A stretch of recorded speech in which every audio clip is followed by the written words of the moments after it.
अध्याय 11। हार को जीत में कैसे बदलें।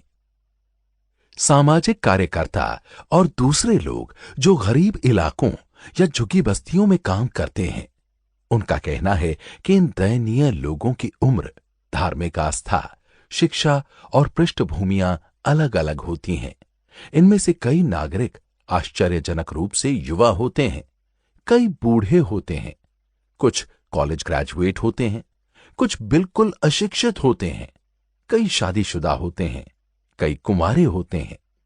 परंतु गरीबी के दलदल में रहने वाले सभी असफल लोगों में एक बात समान होती है। हर व्यक्ति हारा हुआ है, पिटा हुआ है, चोट खाया हुआ है।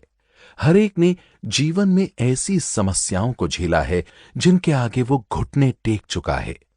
वो आपको उस दुर्भाग्यपूर्ण स्थिति के बारे में बताने के लिए उत्सुक है, व्यग्र है, जो उसकी जिंदगी का वॉटरलू साबित हुई। मानवीय अनुभव की ये दास्तानें मेरी पत्नी मेरा घर छोड़कर भाग गई से लेकर मैंने अपना सब कुछ गवा दिया था और मेरे पास जाने के लिए कोई और जगह नहीं बची थी से लेकर मैंने 2-1 काम ऐसे किए जिससे मेरा सामाजिक बहिष्कार कर दिया गया और मैं यहां चला आया। जब हम स्किड रो यानी असफलता के दलदल से ऊपर चलकर मिस्टर और मिसेस औसत व्यक्ति के इलाके में पहुंचते हैं, तो हम जीवन स्तर में स्पष्ट अंतर देख सकते हैं। परंतु हम एक बार फिर ये देखते हैं कि मिस्टर औसत व्यक्ति भी अपनी औसत परिस्थितियों के लिए मूलतः वही कारण बताते हैं जो मिस्टर असफल ने बताए थे। अंदर से मिस्टर औसत व्यक्ति हारा हुआ महसूस करते हैं। जिन परिस्थितियों से वो चोट खाए हैं, उनके घाव अभी भी नहीं भरे हैं। अब वो अति सावधान हो गए हैं। अब वो रुक रुक कर चलते हैं, सीना तान कर नहीं चलते। विजयी सेनापति की तरह सिर उठाकर नहीं चलते, बल्कि हारे हुए असंतुष्ट सिपाही की तरह सिर झुकाकर चलते हैं। वो हारा हुआ महसूस करते हैं, परंतु वो अपनी औसत जिंदगी की सजा काटने की कोशिश करते हैं, जिसके लिए वो अपनी तकदीर को दोष देते हैं। इस व्यक्ति ने भी हार के सामने समर्पण कर दिया है, परंतु इसने ये समर्पण तार्किक रूप से, अच्छे ढंग से, सामाजिक रूप से स्वीकृत तरीके से किया है। अब जब हम सफलता की कम भीड़ वाली दुनिया में ऊपर चढ़ते हैं, तो हम देखते हैं कि यहां भी हर तरह की पृष्ठभूमि से आए हुए लोग मौजूद हैं।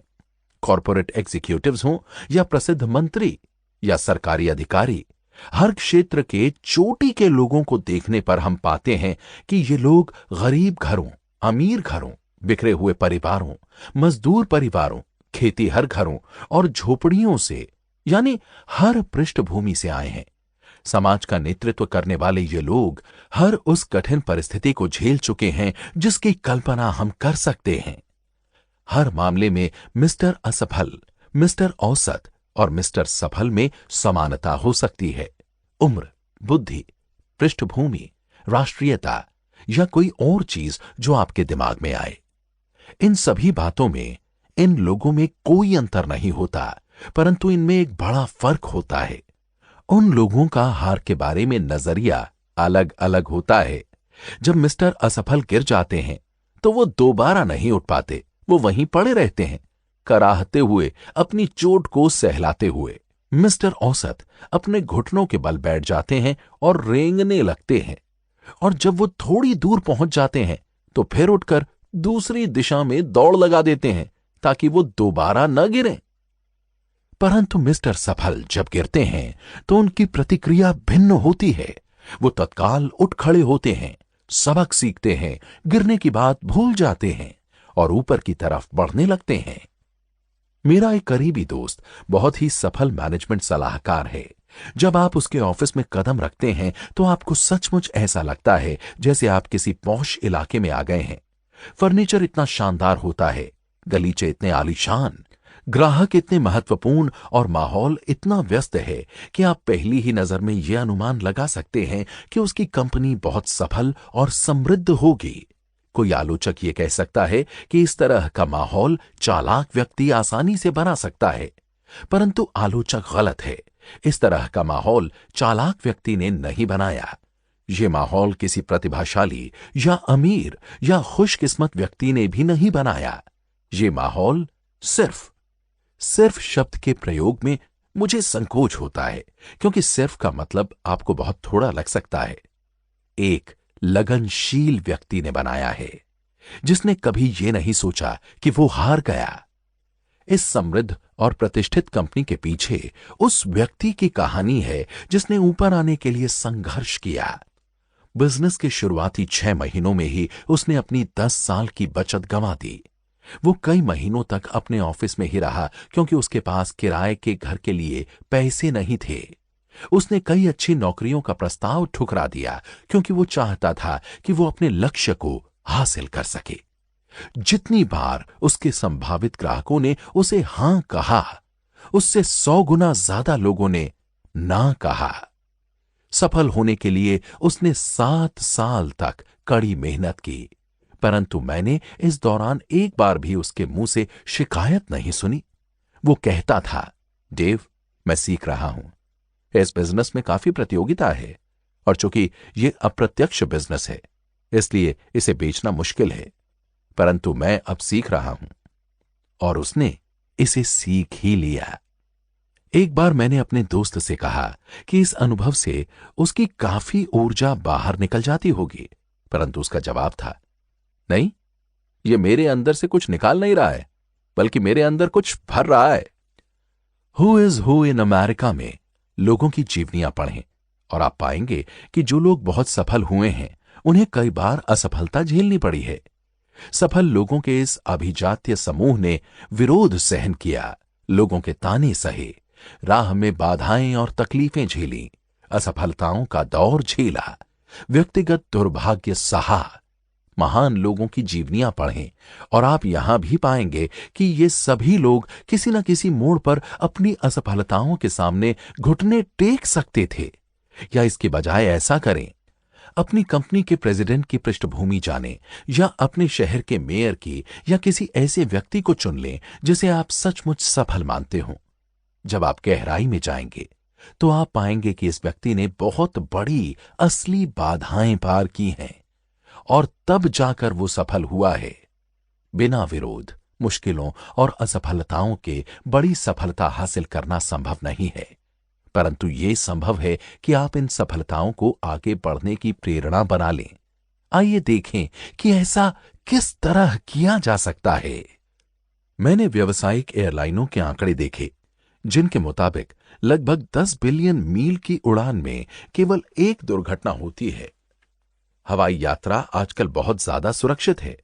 दुर्भाग्य से इसके बावजूद हवाई दुर्घटनाएं होती हैं, परंतु जब कोई दुर्घटना होती है तो सिविल एरोनॉटिक्स एडमिनिस्ट्रेशन या CAA तत्काल जांच शुरू कर देता है कि दुर्घटना का कारण क्या था। मीलों दूर तक फैले मलबे को इकट्ठा किया जाता है। समूहों का विशेषज्ञ यह विचार करता है कि क्या हुआ होगा जिस वजह से यह दुर्घटना हुई। गवाह और जिंदा बचे लोगों से बातचीत की जाती है। जांच कई हफ्ते, कई महीने तक चलती है, जब तक कि इस सवाल का जवाब न मिल जाए कि यह दुर्घटना क्यों हुई। एक बार CAA को जवाब मिल जाता है तो तत्काल ऐसे कदम उठाए जाते हैं कि फिर कभी इस तरह की दुर्घटना न होने पाए। अगर दुर्घटना किसी तकनीकी खराबी के कारण हुई थी, तो उसी तरह के दूसरे जहाजों में उस तकनीकी दोष को दूर किया जाता है। अगर कोई यंत्र दोषपूर्ण होता है तो उसमें सुधार किया जाता है। आधुनिक हवाई जहाज में हजारों सुरक्षा यंत्र CAA की इसी तरह की जांचों के परिणाम स्वरूप तैयार हुए हैं। CAA के अध्ययन से हवाई यात्राएं पहले से ज्यादा सुरक्षित होती जाती हैं। असफलताओं से सीखने की प्रेरणा इसी को कहते हैं। डॉक्टर्स भी असफलताओं के सहारे बेहतर स्वास्थ्य और लंबे जीवन को सुनिश्चित करते हैं। अक्सर जब कोई मरीज किसी अनजान कारण से मरता है तो डॉक्टर ये जानने के लिए पोस्टमार्टम करते हैं कि उसकी मौत का क्या कारण था। इस तरह वो मानव शरीर की कार्यप्रणाली के बारे में ज्यादा जान पाते हैं और कई दूसरे लोगों की जिंदगियां बचा पाते हैं। मेरा एक दोस्त सेल्स एग्जीक्यूटिव है जो हर महीने अपने सेल्समैनों को यह बताने के लिए एक मीटिंग करता है कि वो कोई महत्वपूर्ण बिक्री क्यों नहीं कर पाए। ग्राहक और सेल्समैन के बीच की पूरी वार्ता का विश्लेषण किया जाता है और यह सीखा जाता है कि किस तरह भविष्य में ऐसी गलतियां ना की जाएं जिनसे असफलता मिली। यही सफल फुटबॉल कोच भी करते हैं, जो जितने मैच हारते हैं उससे कहीं ज्यादा मैच जीतते हैं। वो भी अपनी टीम के साथ हर मैच का विश्लेषण करते हैं और खिलाड़ियों को उनकी गलतियां बताते हैं। कई कोच तो हर मैच की वीडियो फिल्म भी बनवाते हैं ताकि टीम अपनी आंखों के सामने अपनी गलत चालों को देख सके। इसका उद्देश्य है टीम अगला मैच बेहतर खेले। सीएए के अधिकारी, सफल sales executives, doctor, football coach और हर क्षेत्र के प्रोफेशनल्स सफलता के इस सिद्धांत का अनुसरण करते हैं। हर असफलता से कुछ न कुछ बचा लो। जब हम असफल होते हैं तो हम भावनात्मक रूप से इतने दुखी और विचलित हो जाते हैं कि हम उससे सबक सीखना भूल जाते हैं। प्रोफेसर जानते हैं कि फेल होने के बाद विद्यार्थी की प्रतिक्रिया से ही सफलता की उनकी संभावना पता चलती है। जब मैं डिट्रॉइट में वेन स्टेट यूनिवर्सिटी में प्रोफेसर था तो मैंने एक सीनियर विद्यार्थी को फेल कर दिया था। मेरे पास कोई दूसरा विकल्प नहीं था। इससे विद्यार्थी को गहरा धक्का लगा। उसने ग्रेजुएशन के बाद की योजनाएं बना ली थीं और इस कारण उसकी हंसी उड़ना तय थी। उसके पास दो विकल्प थे, या तो वो 1 साल और पढ़कर परीक्षा पास करे या फिर वो बिना डिग्री लिए कॉलेज छोड़कर चला जाए। मुझे आशा थी कि अपनी असफलता पर विद्यार्थी निराश होगा, शायद वो उत्तेजित भी हो।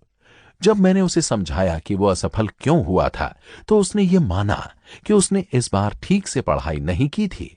परंतु उसने कहा, मेरा पिछला रिकॉर्ड तो ठीक ठाक है, आपने उसे ध्यान में क्यों नहीं रखा? मैंने उसे बताया कि मैं ऐसा नहीं कर सकता क्योंकि हम हर साल का अलग अलग मूल्यांकन करते हैं। मैंने ये भी जोड़ा कि कठोर शैक्षणिक नियमों के चलते नंबर तभी बढ़ाए जा सकते हैं जब जांचने वाले प्रोफेसर ने कोई गलती की हो। जब विद्यार्थी को यह पता चला कि उसके नंबर बढ़ने के सारे रास्ते बंद हो चुके हैं तो वो काफी गुस्सा हो गया। उसने कहा, प्रोफेसर, मैं आपको इस शहर के 50 लोगों के नाम गिना सकता हूं जो बेहद सफल हैं, पर वो कभी कॉलेज नहीं गए, न ही उनके पास कोई डिग्री है। ग्रेजुएशन की डिग्री का महत्व ही क्या है? परीक्षा में थोड़े खराब नंबर मिलने के कारण क्या मुझे मेरी डिग्री नहीं मिलेगी? भगवान का शुक्र है, उसने आगे कहा, बाहर की दुनिया के लोग आप जैसे प्रोफेसरों की तरह नहीं सोचते। इस टिप्पणी के बाद मैं 45 सेकंड तक रुका। मैंने यह सीखा कि जब आपकी आलोचना हो रही हो तो वाक युद्ध से बचने का एक अच्छा तरीका जवाब देने में देरी करना है। फिर मैंने अपने विद्यार्थी से कहा, तुम्हारी ज्यादातर बातें सही हैं। ऐसे कई बेहद सफल लोग हैं जिनके पास कॉलेज की कोई डिग्री नहीं है या जिन्होंने इस डिग्री का नाम तक नहीं सुना है, और यह तुम्हारे लिए भी संभव है कि तुम बिना डिग्री के जीवन में सफल हो जाओ। पूरे जीवन के हिसाब से देखा जाए तो तुम्हारे फेल होने का तुम्हारे जीवन की सफलता या असफलता से कोई सीधा संबंध नहीं है, परंतु फेल होने के प्रति तुम्हारे रवैये से बहुत फर्क पड़ सकता है। वो कैसे? उसने पूछा। मैंने जवाब दिया, बाहर की दुनिया में भी लोग आपको उसी तरह नंबर देते हैं जैसे हम लोग देते हैं। वहां भी इसी बात का महत्व होता है कि आप अपने काम को कितनी अच्छी तरह से करते हैं। बाहर की दुनिया में भी कोई आपको घटिया काम करने के लिए प्रमोशन नहीं देगा, नहीं आपकी तनख्वाह बढ़ाएगा। मैं एक बार फिर रुका ताकि उसे पूरी बात समझ में आ जाए।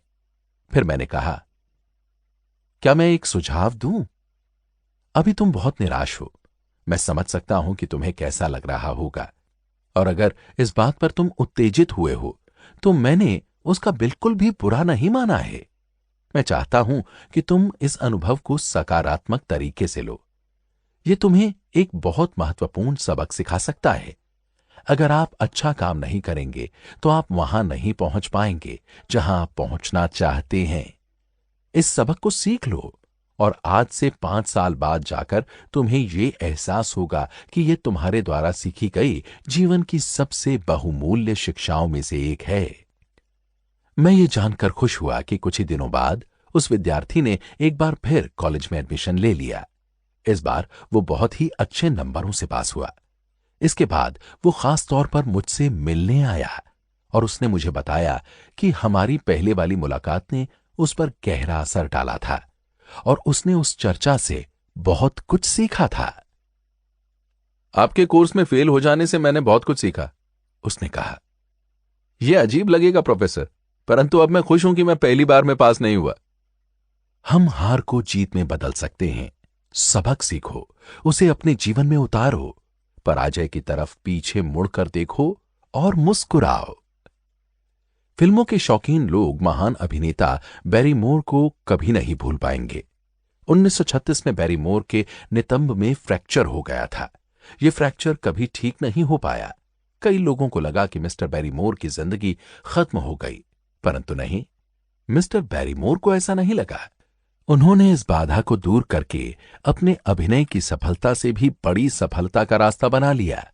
अगले 18 सालों तक दर्द के बावजूद उन्होंने व्हीलचेयर पर बैठे बैठे दर्जनों सफल भूमिकाओं में अभिनय किया। 15 मार्च 1945 को डब्ल्यू कॉल्विन विलियम्स फ्रांस में एक टैंक के पीछे चल रहे थे।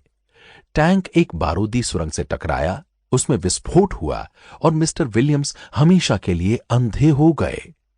परंतु यह दुर्घटना मिस्टर विलियम्स को पादरी और सलाहकार बनने के अपने लक्ष्य का पीछा करने से नहीं रोक पाई। जब उन्होंने कॉलेज से ग्रेजुएशन कर लिया, और वो भी ऑनर्स के साथ, तो विलियम्स ने कहा कि उनके विचार से उनका अंधापन उनके चुने गए करियर में एक वरदान साबित होगा। मैं कभी बाहरी चीजों को देखकर निर्णय नहीं लूंगा, इसलिए मैं हमेशा व्यक्ति को दूसरा मौका दूंगा। मेरे अंधेपन से मुझे ये लाभ भी होगा कि कोई व्यक्ति कैसा भी दिखे, मैं सबके साथ एक जैसा व्यवहार करूंगा। मैं इस तरह का इंसान बनना चाहता हूं जिसके पास कोई भी आ सके और बेझिझक आकर अपने दिल की बात कह सके। क्या यह एक शानदार उदाहरण नहीं है कि किस तरह एक क्रूर कटु हार को जीत में बदला जा सकता है? हार केवल एक मानसिक स्थिति है, इससे ज्यादा कुछ नहीं। मेरा एक दोस्त स्टॉक मार्केट में सफल और प्रसिद्ध निवेशक है। वो अपने निवेश के हर निर्णय को अपने अतीत के अनुभवों के आधार पर लेता है। एक बार उसने मुझे बताया, जब मैंने 15 साल पहले निवेश करना शुरू किया तो मेरे हाथ कई बार जले। ज्यादातर शुरुआती लोगों की तरह मैं भी फटाफट अमीर बनना चाहता था, परंतु इसके बजाय मैं जल्दी दिवालिया हो गया। परंतु इसके बावजूद मैंने हार नहीं मानी। मुझे अर्थव्यवस्था की मूलभूत शक्ति का ज्ञान था और मैं ये जानता था कि लंबे समय में अच्छी तरह चुने गए शेयरों में निवेश करना समझदारीपूर्ण होता है। तो मैंने अपने शुरुआती बुरे निवेशों को अपनी शिक्षा की कीमत मान लिया, वो हंसते हुए कहता है। दूसरी तरफ मैं ऐसे कई लोगों को जानता हूं जो एक दो मूर्खतापूर्ण निवेश करने के बाद शेयर विरोधी बन जाते हैं। अपनी गलतियों का विश्लेषण करने के बजाय और एक अच्छी संस्था से जुड़ने की बजाय वो इस गलत निष्कर्ष पर पहुंचते हैं कि शेयर मार्केट में पैसे लगाने का मतलब होता है जुआ खेलना, एक ऐसा जुआ जिसमें देर सबेर हर व्यक्ति हारता है। हर असफलता से कुछ ना कुछ बचाने का फैसला करें।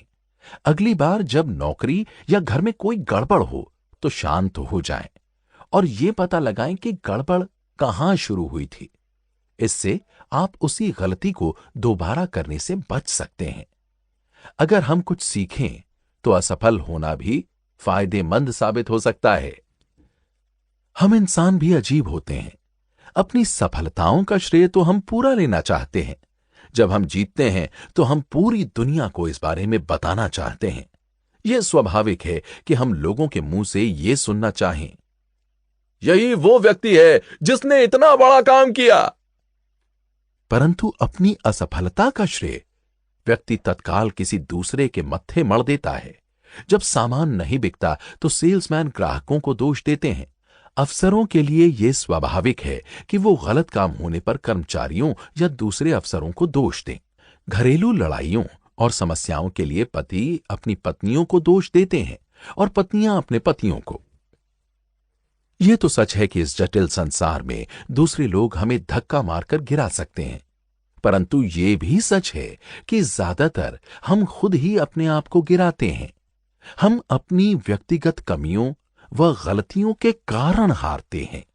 सफलता के लिए खुद को इस तरह तैयार करें, अपने आप को याद दिलाएं कि आप आदर्श और पूर्ण मनुष्य बनना चाहते हैं, जितना बनना इंसान के लिए संभव है।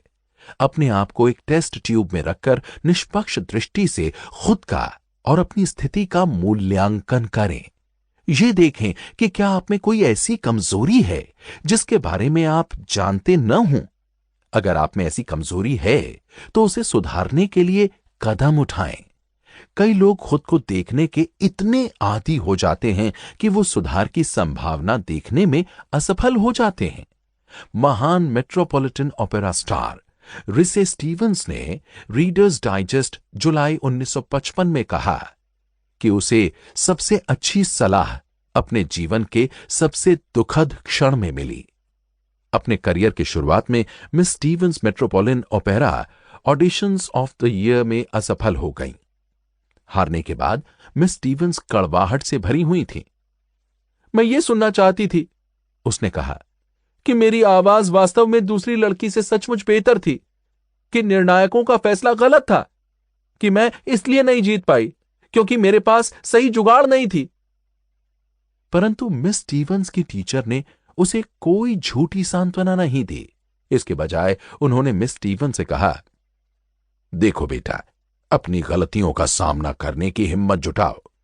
हालांकि मैं आत्मदया के शब्द सुनना चाहती थी, मिस स्टीवंस ने कहा, परंतु अपनी टीचर के शब्द बार बार मेरे कानों में गूंजते रहे। उस रात उन शब्दों ने मुझे जगा दिया। मैं तब तक नहीं सो पाई जब तक कि मैंने अपनी कमियों का सामना नहीं कर लिया। अंधेरे में लेटे लेटे मैंने खुद से पूछा, मैं क्यों असफल हुई? मैं अगली बार किस तरह जीत सकती हूं? और मैंने माना कि मेरी आवाज की रेंज सचमुच उतनी अच्छी नहीं है जितनी की होनी चाहिए, कि मुझे और भाषाएं सीखनी चाहिए, कि मुझे और ज्यादा भूमिकाएं सीखनी चाहिए। मिस स्टीवंस ने आगे बताया कि किस तरह अपनी कमियों का सामना करने से उसे न सिर्फ स्टेज पर सफलता मिली, बल्कि अपनी गलतियों को मानने से उसके ज्यादा दोस्त भी बने और वो ज्यादा लोकप्रिय भी हुई। खुद का अच्छा आलोचक होना अच्छी बात है, बशर्ते कि आलोचना रचनात्मक हो। इससे आपको व्यक्तिगत शक्ति और योग्यता बढ़ाने में मदद मिलती है, जो सफलता के लिए बहुत जरूरी है। दूसरों को दोष देना विध्वंसात्मक है। सामने वाले की गलती साबित करने से आपको कुछ भी हासिल नहीं होता। रचनात्मक रूप से खुद की आलोचना करें, अपनी कमजोरियों को स्वीकार करने में न हिचकिचाएं, सच्चे प्रोफेशनल बने। वो अपनी गलतियों और कमजोरियों को ढूंढते हैं, फिर उन्हें दूर करते हैं। इसी कारण वो सफल प्रोफेशनल बनते हैं। परंतु अपनी गलतियां सिर्फ इसलिए न ढूंढें ताकि आप खुद के सामने ये बहाना बना सकें, ये एक और कारण है जिससे मैं असफल होता हूं। इसकी बजाय अपनी गलतियों को इस तरह से देखें, ये एक और तरीका है जिससे मैं जीत सकता हूं। महान अल्बर्ट हार्बर्ट ने एक बार कहा था, असफल व्यक्ति वो होता है जिसने बड़ी गलतियां तो की हैं, परंतु जो अपने अनुभव से कुछ नहीं सीख पाया। अक्सर हम अपनी असफलता के लिए किस्मत को दोष देते हैं। हम कहते हैं, अरे गेंद तो इसी तरह से टप्पे खाती है, और फिर हाथ पर हाथ धरकर बैठ जाते हैं। परंतु जरा रुकें और सोचें, गेंद की उछाल की भी कोई ना कोई वजह होती है। गेंद बिना कारण के यूं ही किसी दिशा में नहीं उछलती। गेंद का उछाल 3 कारणों से निर्धारित होता है। एक तो गेंद, फिर जिस तरीके से इसे फेंका जाता है, और तीसरा जिस सतह से यह टकराती है। निश्चित भौतिक नियम गेंद की उछाल का कारण तय करते हैं। इसका किस्मत से कोई लेना देना नहीं होता। मान लें कि CAA एक रिपोर्ट जारी करे और कहे, हमें खेद है कि हवाई जहाज दुर्घटनाग्रस्त हो गया, परंतु हम क्या करें, गेंद तो इसी तरह टप्पे खाती है। आप कहेंगे अब सीएए को बदल देना चाहिए। या अगर कोई डॉक्टर किसी रिश्तेदार से कहे, मुझे खेद है कि मैं उसे बचा नहीं पाया, मैं नहीं जानता ऐसा कैसे हुआ, यह तो किस्मत की बात थी। जब आप या आपका कोई दूसरा रिश्तेदार बीमार होगा तो आप उस डॉक्टर के पास नहीं जाएंगे। गेंद तो इसी तरह से टप्पे खाती है वाली शैली हमें कुछ नहीं सिखाती। जब हम अगली बार उसी तरह की परिस्थिति का सामना करते हैं तो हम वही गलती करने से सिर्फ इसलिए नहीं बच पाते क्योंकि हमने अपनी पिछली गलती से सबक नहीं सीखा था। वो फुटबॉल कोच जो शनिवार का मैच हार जाने के बाद अपनी टीम से कहता है, चिंता मत करो, गेंद तो इसी तरह टप्पे खाती है, अपनी टीम की गलतियां ढूंढने में मदद नहीं कर रहा है, जिससे अगले शनिवार को होने वाले मैच में उन गलतियों को सुधारा जा सके। डियरबॉर्न मिशिगन के मेयर ऑरविल हबार्ड 17 सालों से लगातार मेयर हैं और देश के सर्वाधिक प्रतिष्ठित नगरीय प्रशासकों में से एक हैं। डियरबॉर्न के मेयर बनने के 10 साल पहले मिस्टर हबार्ड भी बदकिस्मती का बहाना बना सकते थे और राजनीति छोड़ सकते थे। लगातार विजेता बनने के पहले ऑरविल हबार्ड 3 बार बदकिस्मत रहे थे क्योंकि उन्हें मेयर पद के लिए नामांकित ही नहीं किया गया था। 3 बार उन्होंने स्टेट सीनेटर के लिए नामांकन हासिल करने की कोशिश की थी, परंतु वो असफल हुए। एक बार तो वो कांग्रेस के लिए नामांकन की दौड़ से ही बाहर हो गए थे। परंतु ऑरविल हबार्ड ने अपनी पराजयों का अध्ययन किया। उन्होंने इसे अपनी राजनीतिक शिक्षा का हिस्सा माना और आज वो स्थानीय सरकार के सबसे मंझे हुए, सबसे अपराजेय राजनेताओं में से एक हैं। किस्मत को दोष देने की बजाय अपनी असफलताओं का विश्लेषण करें। अगर आप हार जाते हैं तो सीखें। ज्यादातर लोग जिंदगी में अपनी असफलताओं का विश्लेषण करते समय बदकिस्मती, दुर्भाग्य, किस्मत या तकदीर को दोष देते हैं। ये लोग बच्चों की तरह अपरिपक्व होते हैं और सहानुभूति की तलाश करते हैं, और चूंकि उन्हें अपनी गलती का एहसास ही नहीं होता, इसलिए वो ज्यादा बड़े, ज्यादा मजबूत और ज्यादा आत्मनिर्भर होने के अवसर देखने में असफल रहते हैं। किस्मत को दोष देना बंद कर दें। किस्मत को दोष देने से कोई व्यक्ति वहां नहीं पहुंचा जहां वो पहुंचना चाहता था। मेरा एक दोस्त साहित्यिक सलाहकार, लेखक और आलोचक है। उसने मुझसे हाल ही में एक सफल लेखक के गुणों के बारे में चर्चा की। बहुत से भावी लेखक, उसने बताया, लिखने के बारे में गंभीर नहीं रहते। वो कुछ समय तक कोशिश करते हैं, परंतु जब उन्हें पता चलता है कि इसमें मेहनत करनी पड़ती है, असली काम करना पड़ता है, तो वो लिखना ही छोड़ देते हैं। मैं इन लोगों को नहीं झेल पाता क्योंकि ये लोग किसी शॉर्टकट की तलाश में रहते हैं, जबकि ऐसा कोई शॉर्टकट होता ही नहीं है। परंतु उसने आगे कहा, मैं ये नहीं कहना चाहता कि केवल लगन ही पर्याप्त होती है। वास्तव में केवल लगन काफी नहीं होती। हाल ही में मैं एक ऐसे व्यक्ति से मिला जिसने 62 कहानियां लिखी हैं, परंतु उनमें से एक भी नहीं छपी। स्पष्ट रूप से वो लेखक बनने के अपने लक्ष्य के प्रति लगनशील है, परंतु इस व्यक्ति के साथ समस्या ये है कि वो हर कहानी एक ही तरीके से लिखता है। उसने अपनी कहानियों के लिए एक फार्मूला बना लिया है। वो अपनी सामग्री के साथ कोई प्रयोग नहीं करता। इसके प्लॉट और पात्र, यहां तक कि उसकी शैली भी नहीं बदलती। मैं अब इस लेखक को यह सिखाने की कोशिश कर रहा हूं कि वो नई शैलियों और नई तकनीकों को सीखे। उसमें प्रतिभा है, और अगर वो कुछ प्रयोगशीलता सीख ले तो मुझे विश्वास है कि लेखक के रूप में वो सफल हो सकता है। परंतु जब तक वो ऐसा नहीं करता, तब तक उसे एक के बाद एक रिजेक्शन स्लिप मिलती रहेगी। साहित्यिक सलाहकार की सलाह अच्छी थी। हम में लगन होना चाहिए, परंतु लगन सफलता के तत्वों में से सिर्फ एक तत्व है। हम कोशिश कर सकते हैं, बार बार लगातार कोशिश कर सकते हैं, और इसके बावजूद हम असफल हो सकते हैं जब तक कि हम में लगन और प्रयोगशीलता का तालमेल न हो। एडिसन के बारे में कहा जाता है कि वो अमेरिका के सर्वाधिक लगनशील वैज्ञानिकों में से एक थे। यह बताया गया है कि बिजली के बल्ब की खोज से पहले उन्होंने हजारों प्रयोग किए। परंतु यह ध्यान दें, एडिसन में लगन के साथ ही प्रयोगशीलता भी थी। वो बिजली के बल्ब को विकसित करने के अपने लक्ष्य में जुटे रहे, परंतु उन्होंने लगन के साथ प्रयोगशीलता को भी मिला दिया। एक ही दिशा में लगन से जुटे रहना सफलता की गारंटी नहीं है, परंतु लगन और प्रयोगशीलता के समन्वय से सफलता की गारंटी मिल जाती है।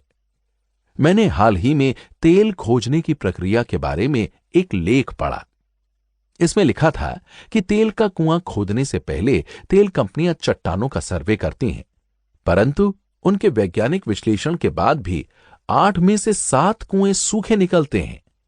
तेल कंपनियां अपनी तेल की खोज में तो लगनशील रहती हैं, परंतु वो एक ही कुएं को मूर्खतापूर्ण गहराई तक खोदने में नहीं जुटी रहती। इसके बजाय जब कॉमन सेंस से वो ये जान लेती हैं कि पुराने कुएं से तेल नहीं निकलेगा, तो वो एक नए कुएं को खोदने का प्रयोग करने लगती हैं। कई महत्वाकांक्षी लोग जीवन में प्रशंसनीय लगनशीलता और महत्वाकांक्षा के साथ जिंदगी भर जुटे रहते हैं, परंतु वो कभी इसलिए सफल नहीं हो पाते क्योंकि उनमें प्रयोगशीलता नहीं होती। वो नई शैलियों का प्रयोग नहीं कर पाते। अपने लक्ष्य को बनाए रखें, इसे 1 इंच भी इधर उधर ना हिलाएं, परंतु अपने सिर को किसी दीवार से भी न फोड़ें। अगर आपको परिणाम नहीं मिलते हैं तो किसी दूसरे तरीके का इस्तेमाल करें। जिन लोगों में बुलडॉग जैसी लगनशीलता होती है, जो एक बार किसी चीज को पकड़ लेने पर उसे नहीं छोड़ते, उनमें सफलता का एक मूलभूत तत्व होता है। यहां 2 सुझाव दिए जा रहे हैं जिनसे आप प्रयोगशीलता सीख सकते हैं, और लगनशीलता के साथ इसके समन्वय के बाद आप आसानी से सफल हो सकते हैं। पहला, खुद को बताएं, कोई तरीका है। विचारों में चुंबकीय शक्ति होती है। जैसे ही आप खुद को बताते हैं, मैं हार गया हूं, मैं इस समस्या से नहीं जीत सकता, आप नकारात्मक विचारों को आकर्षित करते हैं, और इनमें से प्रत्येक विचार आपको यह विश्वास दिलाता है कि आप सही हैं, कि आप वास्तव में हार चुके हैं। इसकी बजाय यह विश्वास करें, इस समस्या को सुलझाने का कोई तो रास्ता होगा, और तत्काल आपके दिमाग में सकारात्मक विचार आने लगेंगे, जिससे आपको समस्या सुलझाने में मदद मिलेगी।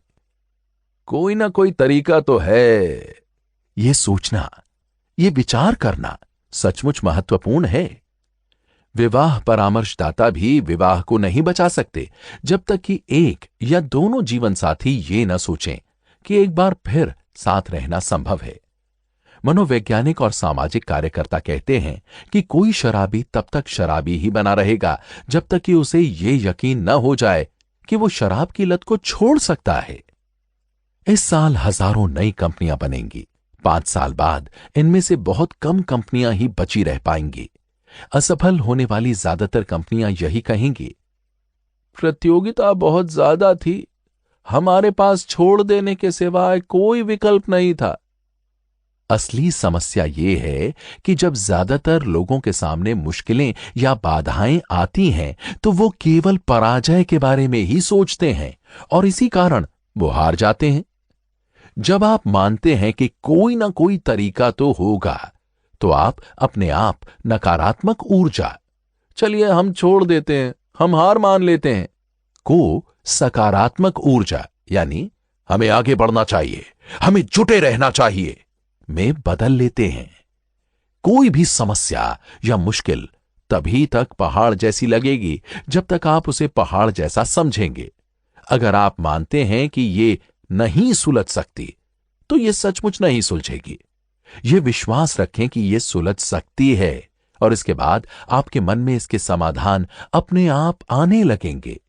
यह असंभव है, ऐसा कभी ना तो सोचें ना ही कहें। दूसरा, पीछे हटें और फिर से शुरू करें। अक्सर हम इतने लंबे समय तक किसी समस्या के इतने करीब रहते हैं कि हम नए समाधान या नई शैलियों को नहीं देख पाते। मेरे एक इंजीनियर दोस्त को एक नई एल्यूमीनियम इमारत की डिजाइन बनाने का काम मिला। इस तरह की कोई चीज या इससे मिलती जुलती कोई चीज या डिजाइन अब तक किसी ने नहीं बनाई थी। मैं इस दोस्त से कुछ दिन पहले मिला और मैंने उससे पूछा कि उसकी नई बिल्डिंग का क्या हाल है। बहुत अच्छा नहीं है, उसने जवाब दिया। मुझे लगता है कि मैंने इन गर्मियों में अपने बगीचे में पर्याप्त समय नहीं दिया है। जब मैं लंबे समय तक डिजाइनिंग की कठिन समस्याओं में उलझा रहता हूं, तो मुझे इससे बाहर निकलने की जरूरत होती है, क्योंकि बाहर निकलने के बाद ही मेरे मन में नए विचार आते हैं। आपको ये जानकर आश्चर्य होगा, उसने आगे कहा। कई इंजीनियरिंग के विचार तो मेरे मन में तब आते हैं जब मैं पेड़ के करीब बैठकर घास पर पानी डाल रहा होता हूं। राष्ट्रपति आइजनहावर से एक बार किसी पत्रकार वार्ता में पूछा गया कि वो इतनी छुट्टियां क्यों मनाते हैं। उनका जवाब उन लोगों के बहुत काम का है जो अपनी रचनात्मक योग्यता बढ़ाना चाहते हैं। आइजनहावर ने कहा, मैं नहीं मानता कि कोई भी व्यक्ति, चाहे वो जनरल मोटर चला रहा हो या देश, अपनी मेज पर बैठकर या ढेर सारे कागजों के बीच मुंह छुपाकर अपने काम को अच्छी तरह से कर सकता है। वास्तव में प्रेसिडेंट को अपना दिमाग फालतू की चीजों से मुक्त रखना चाहिए। उसे मूलभूत सिद्धांतों और मुख्य मुद्दों पर अपना खुद का चिंतन करते रहना चाहिए, ताकि वो स्पष्ट सोच सके और बेहतर निर्णय ले सके। मेरा एक भूतपूर्व बिजनेस सहयोगी अपनी पत्नी के साथ हर महीने 72 घंटे की छुट्टियां मनाने के लिए शहर से बाहर जाता है। उसका मानना है कि इस तरह पीछे हटने और नए सिरे से शुरू करने से उसकी मानसिक क्षमता बढ़ जाती है और वो अपने ग्राहकों को अधिक लाभ पहुंचा पाता है। जब आपकी राह में बाधाएं आएं, तो पूरे प्रोजेक्ट को कूड़ेदान में न डाल दें। इसके बजाय पीछे हटें, मानसिक रूप से खुद को तरोताजा कर लें, संगीत सुने या टहलें या झपकी ले लें। इसके बाद जब आप उस समस्या का सामना करेंगे, तो आपके कुछ सोचने से पहले ही आपके सामने इसका समाधान अपने आप आ जाएगा। बड़ी परिस्थितियों में भी अच्छे पहलू को देखना लाभदायक होता है। एक युवक ने मुझे बताया कि जब उसकी नौकरी छूटी, तो उसने अच्छे पहलू को देखने पर ध्यान केंद्रित किया। उसने बताया, मैं एक बड़ी क्रेडिट रिपोर्टिंग कंपनी के लिए काम कर रहा था। एक दिन मुझे नौकरी से हटाए जाने का नोटिस थमा दिया गया। मंदी का दौर चल रहा था और कंपनी उन कर्मचारियों को हटा रही थी जो उसके लिए कम महत्वपूर्ण थे। नौकरी में मुझे तनख्वाह तो बहुत ज्यादा नहीं मिलती थी, परंतु फिर भी मेरे हिसाब से यह अच्छी थी। मुझे कई घंटे तक तो बहुत बुरा लगता रहा, परंतु फिर मैंने यह फैसला किया कि मैं इस बारे में सकारात्मक तरीके से सोचूंगा। दरअसल मुझे यह नौकरी खास पसंद नहीं थी और अगर मैं यहीं बना रहता तो मैं ज्यादा तरक्की नहीं कर सकता था। अब मैं कोई ऐसी नौकरी ढूंढ सकता था जो मुझे पसंद हो। जल्दी ही मुझे मेरी मनचाही नौकरी मिल गई और अच्छी बात तो यह थी कि यहां मेरी तनख्वाह भी ज्यादा थी। क्रेडिट कंपनी से निकाला जाना मेरे लिए बहुत अच्छा साबित हुआ। याद रखें, आप किसी भी परिस्थिति में वही देखते हैं जो आप देखना चाहते हैं। अच्छे पहलू को देखें और हार को जीत में बदल लें। अगर आप स्पष्ट दृष्टि विकसित कर लेते हैं, तो सारी चीजें आपके लिए अच्छा काम करेंगी।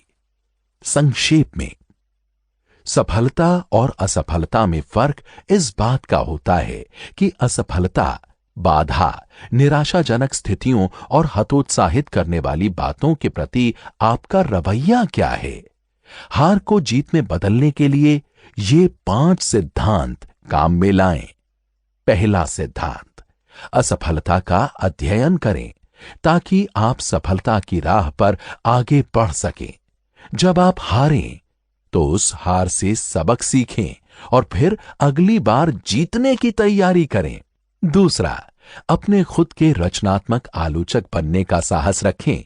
अपनी गलतियां और कमजोरियां खोजें और फिर उन्हें सुधारें। इससे आप प्रोफेशनल बन जाएंगे। तीसरा, किस्मत को दोष देना बंद कर दें। हर असफलता का विश्लेषण करें, यह पता लगाएं कि गलती कहां हुई थी। याद रखें, तकदीर को दोष देने से कोई व्यक्ति वहां नहीं पहुंचा जहां वो पहुंचना चाहता था। चौथा, लगनशीलता के साथ प्रयोगशीलता का समन्वय कर लें।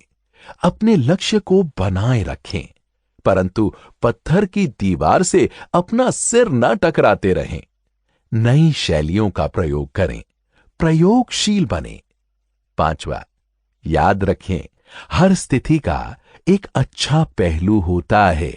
इसे खोजें, अच्छे पहलू को देखें और आप एक बार फिर उत्साह से भर जाएंगे।